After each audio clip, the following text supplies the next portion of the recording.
The National Broadcasting Company presents The Adventures of Sam Spade, Detective.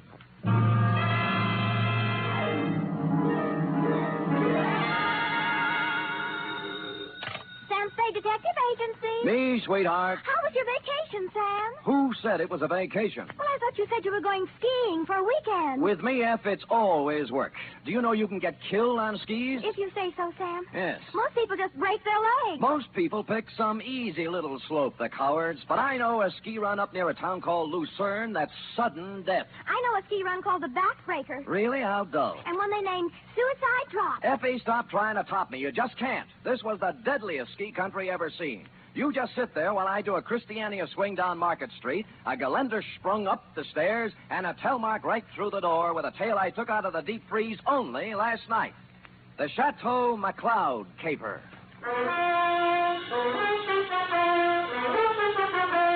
For NBC, William Spear, radio's outstanding producer-director of mystery and crime drama, brings you the greatest private detective of them all in The Adventures of Sam Spade.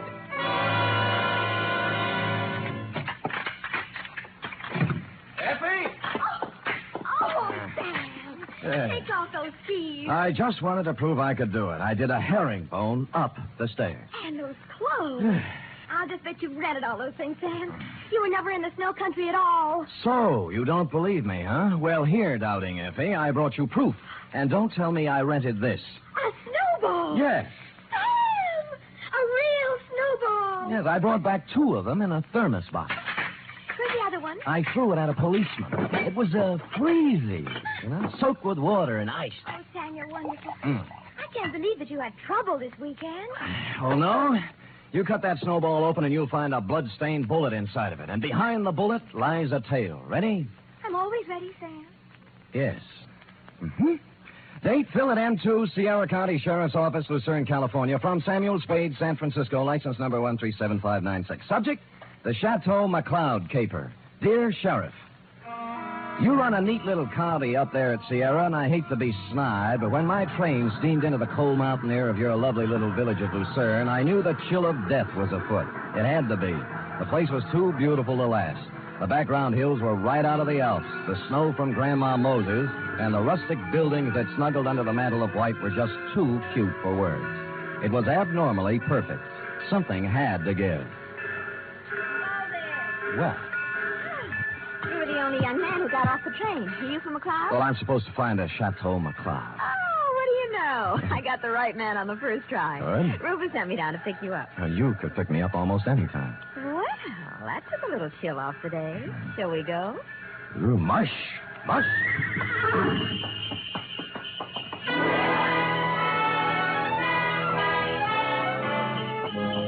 We glided out of the station, runners squeaking on snow, the soft pat of hooves, and the jangle of merry bells.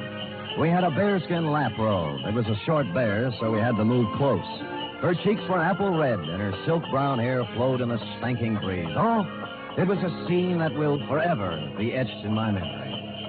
Rufus tells me you're an advertising genius. Well, I have placed a few ads in my day, mostly help wanted. Aha, don't kid me. He says you're going to put the McCloud canneries right on top with a new campaign. On top. You know, you're supposed to have a big name. Just 8 letters, Sam Spade. Oh? Well, I'm Rita Parker. I'm supposed to be Rufy's girlfriend. Of course, I think it's only to make his wife mad. But it's fun up here. Yeah, but this is my first trip. Oh, well, then you're in for a treat.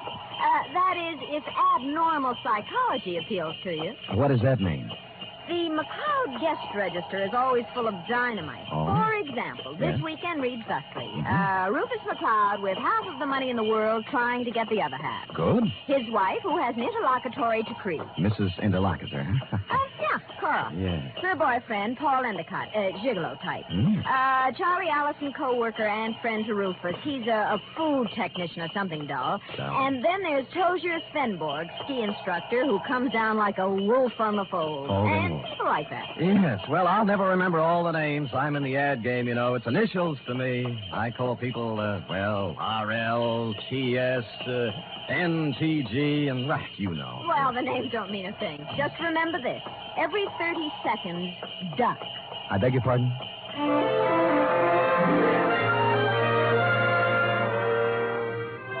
The McCloud estate was 8 miles out of town, and it seemed we were there in no time at all. Rita Parker hustled the Alpine buckboard and mare into a stable while I went up to the Chateau to meet my employer, Rufus McCloud. It was more of a Swiss chalet, you know, where the second floor is larger than the first, and I guarantee that no one in Switzerland could have afforded this chalet, even with the second floor the same size as the first. I walked in and found Rufus, big and red-faced, standing in front of a fireplace that could easily have roasted a brace of oxen, rump to rump.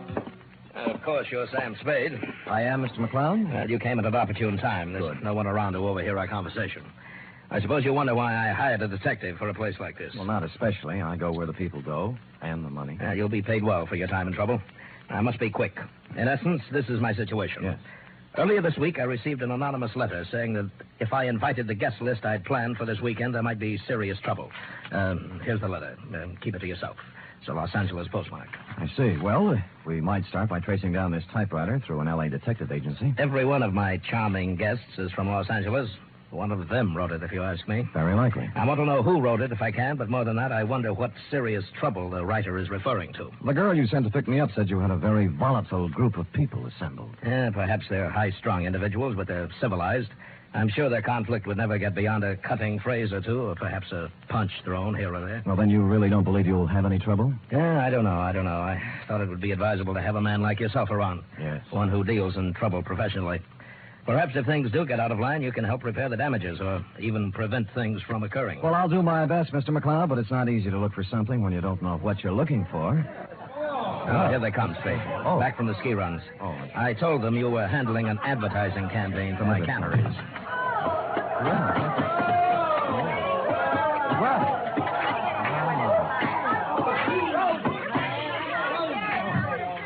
Well.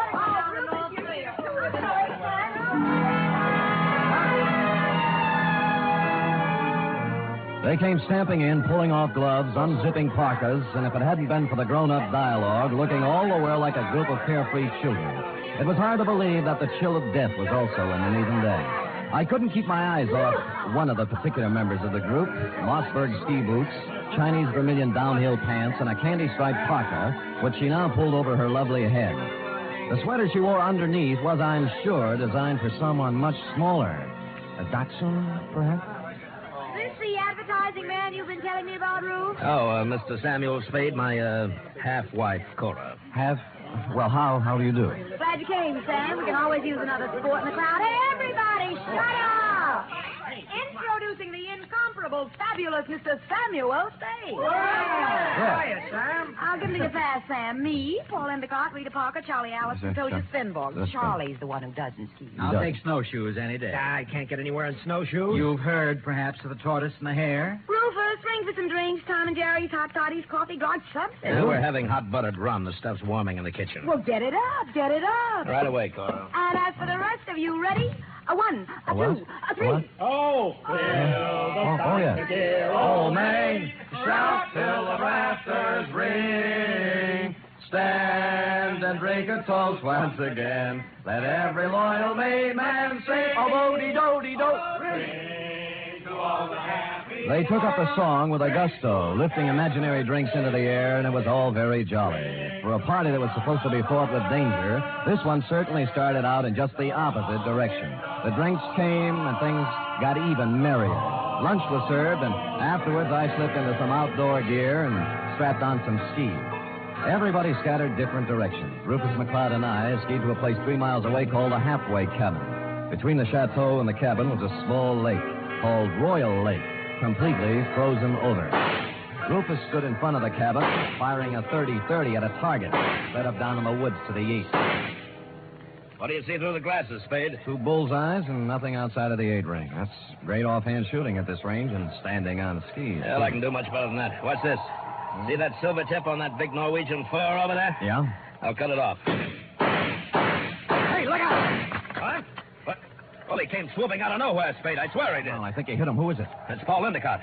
No, he's up. Good. There's Cora with him. You told me nobody was supposed to be skiing in that area. Yeah, they're not.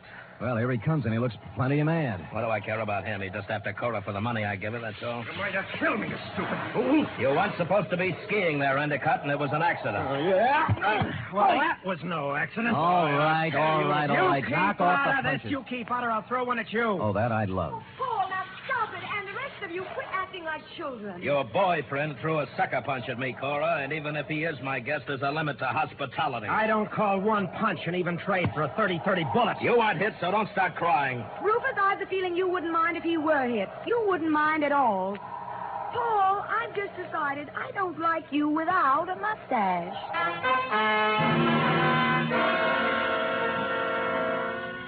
Well, from then on, everybody dropped the pretense, and you knew where you stood. And it was chilly, too.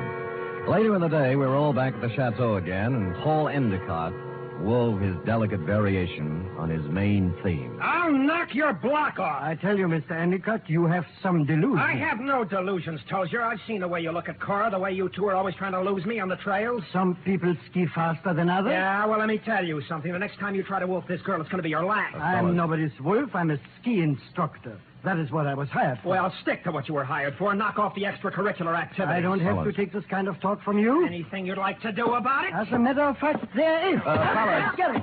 Boys. Men. Stop it. Fellas. Stop it. Yes. I'll never see the eyes Fellas. one of you again. You, Sam. Yes, you want me to stop them, Mrs. McCloud? No, I want you to take me out of here. Oh, all right. Well, Let's put on our skis and get out of here. okay, here, I'll help you. Oh, thank you. Yes, that's it, gentlemen. Well, even so, won't take a minute. Ready? Yes. Here we are. Now, where are we heading, Mrs. McCloud? Oh, I thought we might go out to the boathouse. It's on the southern tip of Royal Lake. It's only a mile and a half. Nothing. And my name is Cora. I'm not really Mrs. McCloud anymore. That's kind of rough on you, isn't it, bringing your new boyfriend around all of your ex-husband's friends? Well, I like it up here. Rufus likes to have me. They're not all against Paul. At least they weren't. But he's on the defensive so much, he's going to make enemies of all of them. Yes, he's off to a rousing start, I'd say. Do you know something, Sam? Hmm? I don't care about Paul Endicott, really. Oh? Or Rufus McCloud, or Tozier Spade, or anybody. I just care about Cora McCloud. Well, now, that's a good, honest answer. You know, most people wouldn't be that frank. But, Sam, Yeah? I haven't known you long. Well, I like your style. Style? I could care about you.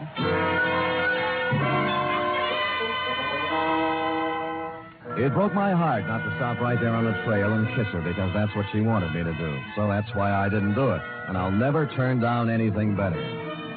Well, next scene, a boathouse.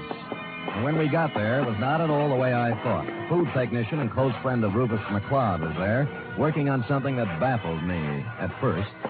It's an ice boat, Mr. Spade. That's what it is. Belongs to Rufus. Yeah, I don't think I've ever seen one up close before. I'd take you for a ride, but this one needs a lot of work before anybody could use it. I'm just puttering.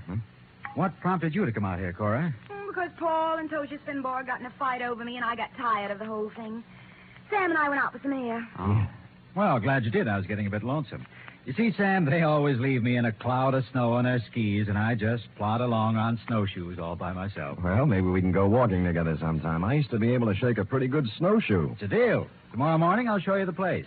Sam, I think I'll stick around here and help Charlie with the ice boat. Oh. Unless you're crazy about ice boats, why don't you go back to the Chateau? We'll be there in time for dinner. Well, I don't need any engraved exvitation. I hope you catch a common cold.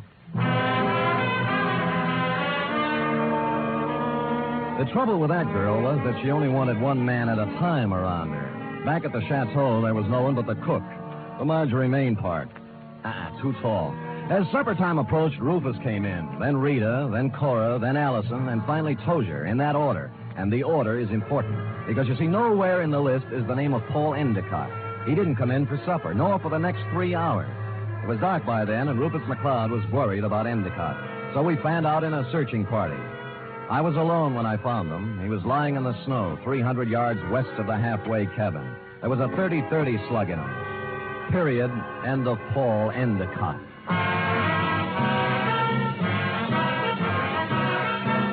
You are listening to the weekly adventure of radio's most famous detective, Sam Spade.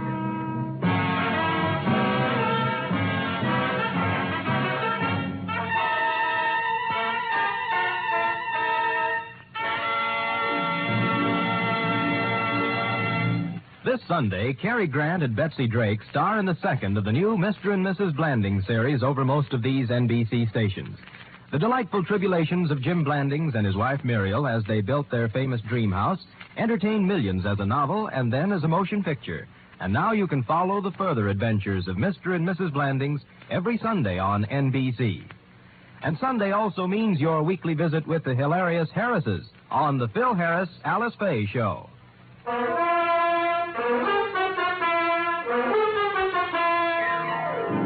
And now back to the Chateau McCloud caper, tonight's adventure with Sam Spade.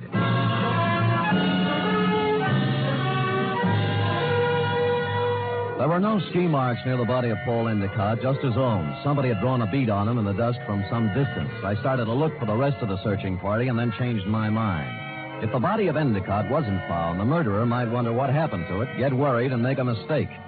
So I picked him up, carried him to a small cave I found, covered the entrance with snow, brushed over the ski marks, and went back to the chateau.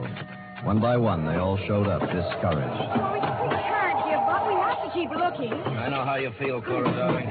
It's too dark. We'll try tomorrow. Oh, don't worry about him. Paul can take care of himself. How can he take care of himself, Miss Parker, if he got lost? Who said he got lost? I am assuming. I think we're all assuming too much.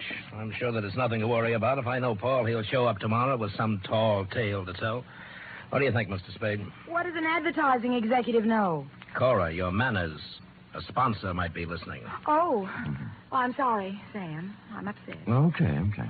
Frankly, I don't know what to think. But if I were a detective, I'd hazard a guess that Paul met with foul play. Oh, nonsense, Spade, nonsense. Come on, everybody, let's have a drink and have some fun. Paul will be back, and even if he isn't, who really cares? Scotch for me. And I guess nobody cared. Rufus was a little more jolly than usual, and the drinks began to dispel the gloom. It was as if Paul Endicott never had existed. It began to get late, and the bizarre wake broke up. Everybody went to bed, including me. I lay there fully dressed, looking up at the beamed ceiling for an hour. About then, my doorknob turned, and the door slid open and shut. Someone moved quietly to my bed as I was sliding my .38 out of its holster. Sam, me, Rita. Oh. Are you awake? Yeah, I wasn't even under the covers. Mind if I sit down here? Not a bit. Sam. Hmm? Sam, I'm scared. I wish I could leave here. Oh, what's the matter? Paul's dead. I know he is.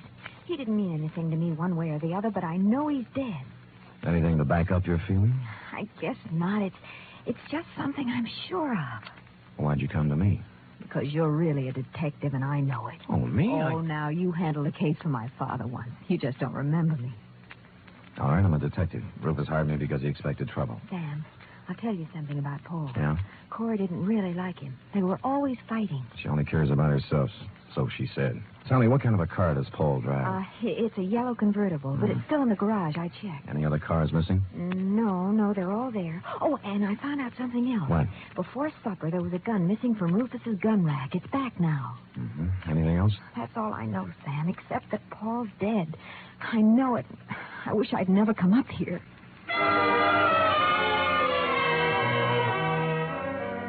After she left, I dressed for outdoors and climbed through the bedroom window. It was still and quiet, and it was a quarter moon when I skied away from the chateau.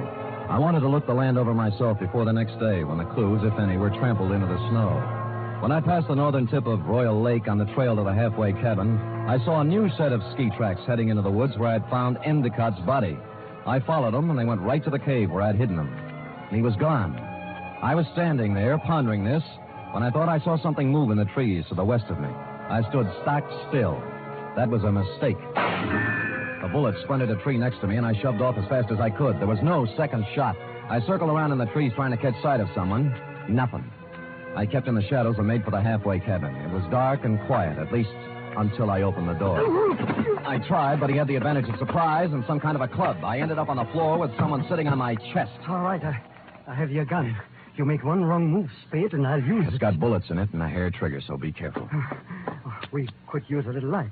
As you see, there's Paul Endicott's body. Yeah. How did you find him, Tozier? You're only putting a noose around your neck. You're a very perceiving man, Mr. Spade. How do you figure I did it? I talk better on my feet. Just remember the gun. If you didn't kill him, how else would you know where the body was? Because I know this country like the back of my hand. He had to be somewhere. You are the killer, Mr. Spade. Me? Why, I do not know. You found the body before anyone else could. Hid it, then clumsily tried to hide your tracks. Don't be silly. Why would I come back? A murderer always worries about his crime. Did he forget something? Was something left undone? It's a natural. It sounds good, except it isn't true. You couldn't pin it on me in a month of Sundays, but somebody might just tie it onto you. That's what you think. Do you know what I'm going to do now? I wouldn't want to guess. The shots came pouring in through the window, and Tozier Svenborg went down. I saw the flash of a face outside and was gone. I kicked at the lamp, threw the place into darkness, and lay on the floor. Then I crawled over to Svenborg and took my gun back. Well, that was a surprise. It hurt quite a bit. Where'd you get it? Oh, somewhere in the back. Let me see. It's at the shoulder level. Well, he won't die anyway. I'm afraid I misjudged you, Mr. Spade. Go after him. Go after him and catch whoever it was. I can't leave you here. I'll take care of myself. Just leave me your gun for protection. No, I'll stay. Go, please, while there's time. Or are you afraid? I was, but I gave him my gun and left. Outside, there were many ski tracks, but a fresh set led left from the halfway cabin down. They went right to the edge of Royal Lake and then stopped. There were no marks of ski poles on the ice, so I followed the shoreline, looking for some kind of a clue. It wasn't until I reached the southern tip of Royal Lake that my effort was rewarded. Leading up from the ice were a set of footprints, then a set of ski marks. They led to the boathouse. Inside, I found two interesting items. One, a dismantled ice boat with fresh ice on the runners. Two, a pair of skis with snow in the grooves. I made my way along the beaten path back to the chateau. Circled it once, found interesting item number 3, and went in. Well, what were you doing up, Spade? Did you hear the shots, too? Yeah. I thought I'd look around. It's cold. Woke me out of a sound sleep, Sam. What was it, you know? Well, I didn't find out about the first shot, Mrs. McCloud. That was fired at me. But the next 3 were fired at a man named Tozier Svenborg. Oh, no. Tozier? How did it happen, Spade? What's it all about? He found Endicott's body in the woods. Dead? Very. I told you, Sam. I told you. Told him what? What do you know about it? Nothing. I just had the feeling, that's all. You know something. Now tell us or I'll slap the rents right out of your head. I don't know anything at all. I just had a feeling. Who shot Tozier, Spade, and why? I don't know. I was standing with him in the halfway cabin. Somebody shot through the window. Didn't you see them? Don't you know who it was? I was too busy ducking to look. Just answer me one thing. Have any of you been out? Of course not. No. I haven't, and Mr. Allison's in bed. Of course, they all lied. McCloud's shirt was stained with sweat. He'd been moving fast somewhere. The ski pants sticking out from under Cora's robe were wet, and Rita Parker was now dressed when she wasn't before. I was trying to figure out something to say when Charlie Allison came out from his bedroom, rubbing sleep out of his eyes and pulling a robe on. What's going on here? What's all the excitement about? They found Paul dead, and somebody shot Tozier. No. Where is Tozier? In the halfway cabin. Well, let's get him to a doctor. I'll call one from town. Why don't you go up and get Tozier? I'll have a car ready, and we'll take him right into the Lucerne Hospital. Wait a minute. What about the murderer? Who did the shooting? Nobody's getting out of my sight. It had to be one of us. Why, Cora? Oh, it wasn't just anybody. We're the only ones left walking. Why don't you ask Sam? He's the detective. Detective? Yes, I hired him because somebody sent me an anonymous letter saying there'd be trouble. You knew there was going to be trouble, Rufus. Somebody else knew. Then why did you let people come up here? What's the big Why did you do? Wait a minute. Spade, what did you find out? Well, if you'll all wait here a minute, I'll tell you. When I circled the chateau before I came in, I'd seen footprints leading to a window, not mine. That meant somebody else used the back way in and out, too. I wanted to find out whose window it was, and of course, while I was looking, I remember the apparently dismantled ice boat and the fact that a set of skis were in the boathouse. It took me about a minute to find the right room, but somebody knew it. All right, Spade, stand where you are. Allison, you might be a great food technician, but you're a lousy killer. Yeah, well, at least he didn't get her. Neither will you. I got him, Spade. All right, come on, stand up. Come on. You sap. Cora, huh? You think you could get her by killing somebody? Shut up, leave me alone. I'm sorry for you. Sorry for anyone that ever knew her. I'm sorry for myself. She loves me, you fool. What's the matter? I was sound asleep. We found our killer, Mrs. McCloud. Charlie? Yes, baby, Oh, Rufus, it's been a long day. I need a drink.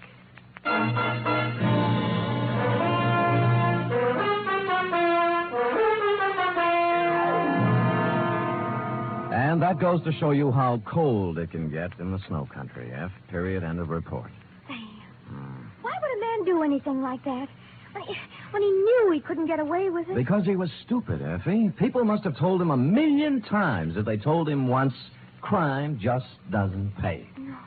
Yeah. Now, go type that up, will you? Go on, scamper. Oof.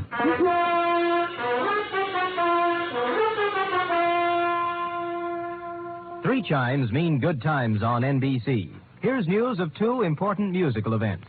This Saturday, Arturo Toscanini begins a new Saturday series of concerts with the NBC Symphony. And for his premiere, the celebrated maestro Toscanini will present a special hour-and-a-half performance of Verdi's Requiem. And beginning next Monday, you can hear the first in a new series by the Boston Pops Orchestra.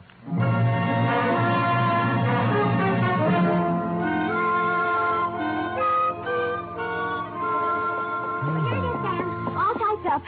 All but the P.S. page, that is. What P.S. page? Why should it need a P.S.? Sam, you know that this report, to borrow a phrase from you, is full of holes. My phrase? I wish I'd never said it. Now, for instance, who sent the note to Rufus? Paul Endicott. He expected trouble. That's why he was so belligerent to everybody. All right. Yes. I'm going to come right out and ask you. Good. Why did Allison kill him? Well, I thought it was rather obvious, Effie. Cora was leaving Rufus McCloud for Allison, but because Allison worked for McCloud until Cora's divorce was final, they didn't want Rufus to know about it. So they used Paul Endicott as a decoy love affair. But I'll bet Endicott didn't want to give Cora up. I'll bet that was it, Sam. Effie, I don't know how you ever guessed. Endicott saw in it a chance to pick up a buck with a little blackmail. It's just a wild guess, Sam. Yes. And, of course, Allison did ski, didn't he? What do you think? Well, how else could he get around so fast? And he made such a point about those snowshoes. Sam? Yes? If I'd written the caper, I'd have covered that up a little. Come here. Oh, I'm sorry, Sam. I guess I shouldn't have said that. You certainly should not have. You know there's only one thing around here you're supposed to say. Yes, Sam, I know. What is that? Make it fast. Good night, Sam. Good night, sweetheart.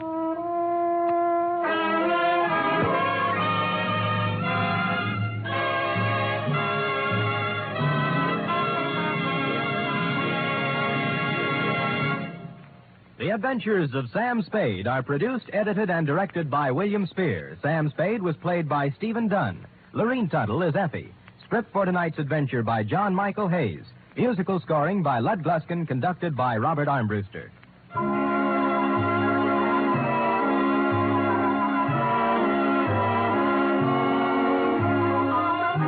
Join us again next week, same time, for another adventure with Sam Spade.